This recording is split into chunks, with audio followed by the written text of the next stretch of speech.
अपन continue है, topic अपना चल रहा है अवमंदित आवर्ती दोलक के समीकरण का हल, जिसमें सेकंड केस अपन लेके चले। सेकंड केस अपने पास था क्रांतिक अवमंदन स्थिति, यानी कि R अप्रोक्सीमेट ओमेगा 0 हो।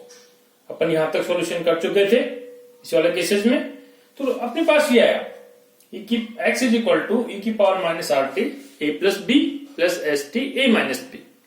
इसको थोड़ा सा आगे और बढ़ाए तो इसको अपन लिख रहा हूं x is equal to e की power minus RT a plus B को माना कि अपने पास p है, a नियतांक है, b नियतांक है, इनका योग भी माना कि अपने पास p एक नियतांक है, मान कांस्टेंट है। इसी प्रकार से s तो अपने पास एक कांस्टेंट है और a माइनस बी ये भी कांस्टेंट होगा, तो इसको माना कि अपने पास q, ये भी अपने पास क्या है, नियत राशि p प्लस क्यू टी। ये अपने पास कंक्लूजन है, जो कि अपने पास इसको ब्रैकेट में लिखें, जो भी क्वेश्चन आप देना चाहिए इसको दे सकते हैं कि क्रांतिक अवमंदन स्थिति में अवमंदित दोलक के विस्थापन का मान ये आता है e की पावर माइनस RT, जैसे आप यहां देख रहे हैं e की power minus RT bracket p plus Q T. p यहां पे नियत है, q यहां पर नियत है। अब इसका फिजिकल मीनिंग अपन क्या निकाल लें। पहले वाले में अपने पास जो कंडीशन थी न्यून अवमंदन स्थिति में, उसका फिजिकल मीनिंग अपने पास निकला था। तो अपन कह रहे थे कि उसमें जो दोलक है वो सरल आवर्त गति करेगा तथा उसके आयाम का मान कम होता जाएगा। अभी e की पावर माइनस RT तो आ रहा है, लेकिन यहां पे p प्लस क्यू टी आ रहा है। इसमें अपन ये कह सकते हैं, इसे निष्कर्ष अपन निकाल सकते हैं कि क्रांतिक अवमंदन स्थिति में कण सरल आवर्त गति नहीं करेगा, नहीं होगी, तथा उसमें विस्थापन का मान जो अपन एक ग्राफ खींचे x और t के मध्य, इधर अपन t लें और इधर अपन x लें, तो इसमें आप देख रहे हैं कि t के कम मान के लिए एक केस में यहां से करूं, जो वैल्यू है मान लीजिए यहां थोड़ी इनिशियल वैल्यू अपने पास बढ़ रही है, फिर एक्सपोनेंशियल रूप से अपने पास कम होती हुई आ रही है, यहां तक 0 तक नहीं ले जा रही, आगे तक अपने पास क्या इंफिनिटी तक चलता रहता है। तो यहां जो कम वैल्यू अपने पास आई कि t के मान के लिए, कम मान के लिए एक पॉसिबिलिटी बनती है, जब t का मान कम हो तो x जो अपने पास है डायरेक्टली इनवर्सली t जब बढ़ रहा है तो इसका मान बढ़ा, लेकिन कुछ समय बाद ये फैक्टर ज्यादा इफेक्टिव हो जाता है। t के कम मान के लिए ये वाला फैक्टर इफेक्टिव है, ये थोड़ा कम इफेक्टिव है। यानी कि मैथमेटिकल रूप से अगर इसका मान अपन रखें तो अपन समझ पाते हैं कि r का एक निश्चित मान अपन ने लिया अवमंदन बल का, तो फैक्टर है, और उसमें t का मान रखा, तो पहले अपने पास ये फैक्टर इफेक्टिव है, उसके बाद अपने पास ये हो गया। तो इसके लिए पहले अपने पास ये ग्राफ है, उसके बाद ये आया। तो ये जो ग्राफ रिप्रेजेंट करता है कंडीशन कौन सी है, R approximately equal to omega 0 हो, अर्थात क्रांतिक अवमंदन स्थिति में कण सरल आवर्त गति नहीं करता है। तो अब अपन लेते हैं थर्ड केस। 2 केस अपन अध्ययन कर चुके हैं, अब तीसरा वाला केस लेके चलते हैं। तीसरा वाला जो केस है वो है ओवरडैम्प्ड कंडीशन, अति अवमंदन स्थिति। थर्ड जो अपने पास केस है वो है अति अवमंदन स्थिति। इसमें भी अपन देखेंगे, या आपसे पूछे क्या इस स्थिति में, अति अवमंदन स्थिति में दोलक सरल आवर्त गति करेगा। क्योंकि अवमंदन का मान ही बहुत ज्यादा आ गया, तो आपको क्लियर होना चाहिए कि इसमें SHM मोशन नहीं होगी अति अवमंदन में, क्योंकि क्रिटिकल में नहीं हो रही, तो अति में तो ज्यादा अवमंदन का मान बढ़ गया। तो क्या रिजल्ट आएगा, वो मैथमेटिकल रूप से अपन देखते हैं। अति अवमंदन स्थिति में अपने को मालूम है कि R greater than omega 0। Omega 0 तो अपने पास क्या स्टैंडर्ड मान के चलते हैं, इसके रेस्पेक्ट में अपन अवमंदन का अध्ययन कर रहे हैं। तो देखें अपन कि व्यापक हल अपने पास क्या आया था। व्यापक हल अपने पास आया था x is equal to a e की power minus R plus under root R square minus omega 0 square bracket में t। ये तो आप याद ही रख लेना, बार बार काम में आएगा, प्लस b e की power minus R minus under root R square minus omega 0 square bracket में t। ये तो याद रहना चाहिए। अगर ये याद नहीं रहेगा तो एग्जामिनेशन में आगे वाले क्वेश्चन तो उसका डेरिवेशन तो गलत आएगा। तो सबसे पहले आपको ये याद रहना चाहिए, इसका व्यापक हल है। अब r ग्रेटर देन ओमेगा 0, तो यहां पे अपन देखेंगे कि r square minus omega 0 square positive quantity आएगी, ग्रेटर देन है, इसका मान अपने पास एक धनात्मक मान आएगा। अब उस धनात्मक मान को आप क्या माने, बीटा मान लो, गामा मान लो, मैं कह रहा हूं कि यहां पे अपन ने गामा मान लिया, कोई दिक्कत नहीं है, धनात्मक मान है, नियत है, इसको नियत भी मान लेते हैं, कांस्टेंट रहेगा, दिस इज नियत, ये मान अपने पास है। तो इसका मान इस समीकरण में रखने पर, समीकरण में जब अपन रखेंगे तो अपने पास आएगा x is equal to A E की power minus R plus gamma T plus B E की power minus R minus gamma T. थोड़ा सा इसको और आगे बढ़ाएं, आगे अपन बढ़ाएं तो वो अपने पास e की power minus are T common आ रहा है, e की power minus are T, bracket में अपने पास आया a e की power gamma T plus b e की power minus gamma T. Clear है? अब इससे एक्चुअल में अपने पास ये क्लियर नहीं हो रहा कि कण सरल आवर्त गति करेगा या नहीं करेगा, लेकिन थोड़ा अपन आइडिया लगा लेते हैं कि यहां पे तो एक्सपोनेंशियल डिक्रीजेस की टर्म्स हैं, लेकिन यहां पे e की पावर गामा टी e की पावर माइनस गामा टी है, इसके अकॉर्डिंग तो ये सरल आवर्त गति नहीं करेगा। लेकिन इसको थोड़ा सा और अपन रीअरेंजमेंट करें, थोड़ा सा अच्छा सा कंक्लूजन निकालें, तो कंक्लूजन क्या आएगा वो देखते हैं। अभी अपने पास अति अवमंदन की स्थिति चल रही है, e की पावर, इसको थोड़ा रीअरेंजमेंट करते हैं, एक टर्म में डायरेक्ट लिखता हूं x is equal to e की पावर माइनस आर टी।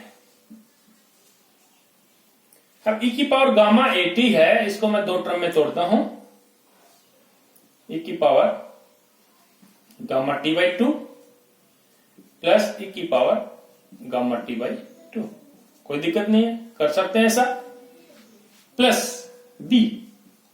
इसी प्रकार से इसको भी अपन दो भागों में तोड़ रहे हैं, e की power gamma T by two plus e की power minus gamma T by to. ये तो क्लियर है। फिर इसमें यहां पर अपन देख रहे हैं e की power minus gamma T, e की पावर माइनस गामा टी आ रहा है, तो इसमें e की पावर, आगे मैं ये कर रहा हूं, e की power minus gamma T by two अपन जोड़ रहे हैं और e की power minus gamma T by two अपन घटा रहे हैं। इसी प्रकार से इसमें e की power gamma T by two अपन जोड़ रहे हैं और e की power gamma T by two घटा रहे हैं, कोई फर्क नहीं पड़ेगा, इसके अंदर कर रहे हैं, ब्रैकेट के अंदर अपन, ये इसका अलग मल्टीपल नहीं कर रहे, ये प्लस है तो प्लस माइनस, थोड़ा सा इसको मैं लिखो, ये ब्रैकेट, इसमें भी अपने पास क्या है, इस ब्रैकेट के अंदर कर रहे हैं, थोड़ा ये मैं करूं बड़ा दिस वे। या फिर इसको अपन कैसे लिख रखे हैं, किस प्रकार से लिखें, थोड़ा सा इसको अपन डायरेक्ट करते हैं, इसको और भी समझाते हैं आपको अच्छी तरह से, थोड़ा मिटा देते हैं कि अपने पास जो टर्म अपने पास है e की power gamma T plus b e की पावर माइनस गामा टी, इसको मैं डायरेक्ट लिख रहा हूं, इसको a प्लस b, एक बार लिख देता हूं फिर समझाता हूं, e की power gamma T plus e की power minus gamma T by to, एक बार लिख देता हूं फिर बताता हूं आपको, a प्लस बी, इसके बाद a माइनस बी, जो भी फैक्टर अपने पास आएगा a minus B, a minus B e की power gamma T minus e की power minus gamma T by two, bracket पर। अब मैं कहूंगी ये जो टर्म है ये इसके इक्विवेलेंट है, बराबर है। कैसे है, जब इसको अपन खोलेंगे, जब इसको अपन ओपन करेंगे, जब ओपन करेंगे तो कुछ टर्म कट जाएगी और अपने पास ये टर्म आएगी। अब इससे ये टर्म कैसे आई वो मैंने आपको पहले बताया कि इसको अपन हाफ हाफ लिख देते हैं, इसको हाफ हाफ लिखते हैं, फिर इसमें हाफ e की पावर माइनस गामा टी जोड़ते हैं, e की पावर माइनस गामा टी घटाते हैं, इसमें e की पावर गामा टी हाफ जोड़ेंगे और e की पावर गामा टी हाफ घटाएंगे, उसको अरेंजमेंट अपन चाहेंगे तो अपने पास ये आएगा, या इसको अपन खोलेंगे तो अपने पास ये आएगा। अपना सॉल्यूशन तो यहां तक ही हो गया, लेकिन इसको आगे किस प्रकार से और रीअरेंजमेंट करें, तो अपन इसको रीअरेंजमेंट कर रहे हैं। अब इसको मैं लिखो x is equal to e की power minus are T A plus B as it is. ये अपने पास एक स्टैंडर्ड फॉर्मूला होता है, जिस प्रकार से साइन थीटा का मान होता है उसी प्रकार से अपन इसका मान भी एक निश्चित रहता है। हाइपरबोलिक का नाम आपने सुना होगा, ये फॉर्मूला है cos hyperbolic gamma T plus a minus b sine hyperbolic gamma t. क्योंकि cos hyperbolic gamma t is equal to this value, cos hyperbolic gamma t का मान अपने पास ये है, साइन हाइपरबोलिक गामा टी का मान अपने पास ये है e की power gamma T minus e की power minus gamma T by 2। इसको रीअरेंजमेंट किया अपन ने, इसको थोड़ा सा आगे और बढ़ाएंगे तो अपन मान रहे हैं कि a plus B is equal to माना कि x0 साइन फाइव। पहले वाली टर्म में जैसे प्रकार से सरल आवर्त गति के विस्थापन का समीकरण आता है x is equal to a sine omega T plus five, उसी फॉर्म में रखने पर, लेकिन यहां साइन की जगह साइन हाइपरबोलिक आएगा। तो a कोस का जो मल्टीपल है वो साइन, ये माना कि a plus B is equal to x0 sine five तथा a minus B is equal to x0 sine का कोस है तो अपने मल्टीपल कोस ऑफ फाइव। या थीटा मानना चाहो तो आप थीटा मान लीजिएगा, जो भी अपन माने। तो इसका मान इसमें रखने पर मान रखेंगे तो अपने पास है x is equal to e की power minus are t x0 sine five cos hyperbolic gamma T plus x0 cos five sine hyperbolic gamma t. या इसको अपन आगे कैसे लिख सकते हैं कि x is equal to e की power minus are t, x0 common ले लिया, x0 sign hyperbolic gamma T plus theta लिख सकते हैं इसको। क्योंकि हाइपरबोलिक की जो टर्म होती है उसका जो एक्सपेंशन है वो साइन थीटा की तरह से है, तो अपने पास लास्ट अपने पास ये है दिस। इसको आगे थोड़ा सा और मैं लिखूं कि x0 को इधर लेकर के आए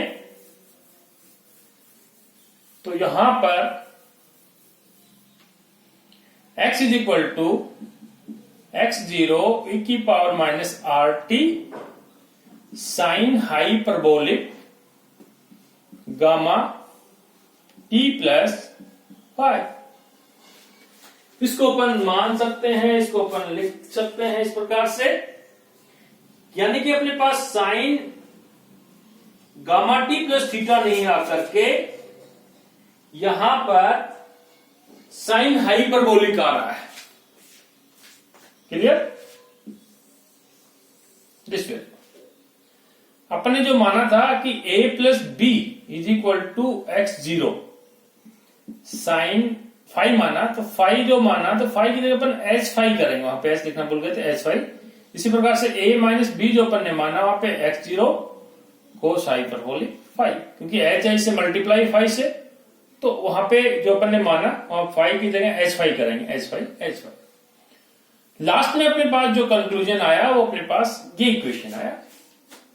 अब साइन हाइपरबोलिक इसका जो ग्राफ खींचोगे तो आप देखोगे ग्राफ अपने पास पीरियोडिक नहीं आता, साथ में ही इसका जो आयाम है वो चर घातांक के रूप से कम होता जाता है।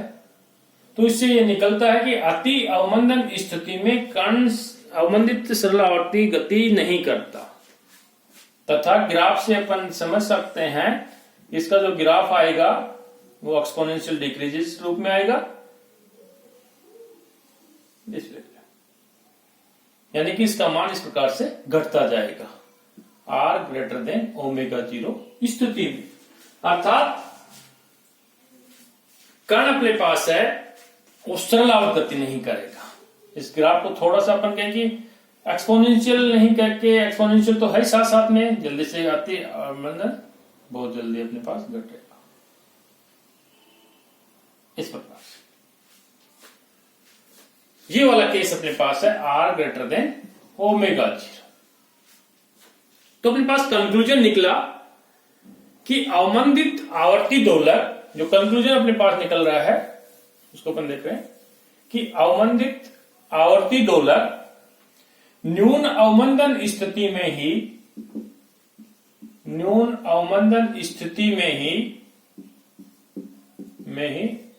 सरल आवर्त गति करेगा, जबकि दूसरे जो केस है उसमें दोलक की गति सरल आवर्त गति नहीं होगी। तो अपने को अगर आवर्तकाल अब निकालना है, अवमंदित दोलक का आवर्तकाल का मान ज्ञात करो, तो 2 पाई अपॉन ओमेगा। तो वो ओमेगा का मान कौन सी कंडीशन में आएगा? ओनली न्यून अवमंदन स्थिति में, क्योंकि वहीं पे कण सरल आवर्त गति कर रहा है। तो आगे वाले जो केसेस चलेंगे, जो अपन अवमंदित दोलक की ऊर्जा निकालेंगे, शक्ति निकालेंगे, आवर्तकाल निकालेंगे, तो उसमें फ्रीक्वेंसी की जगह अपने पास न्यून अवमंदन स्थिति की फ्रीक्वेंसी लेनी होगी। आगे वाले केसेस जो अपन करेंगे उसमें अपन देखते हैं। Thank you.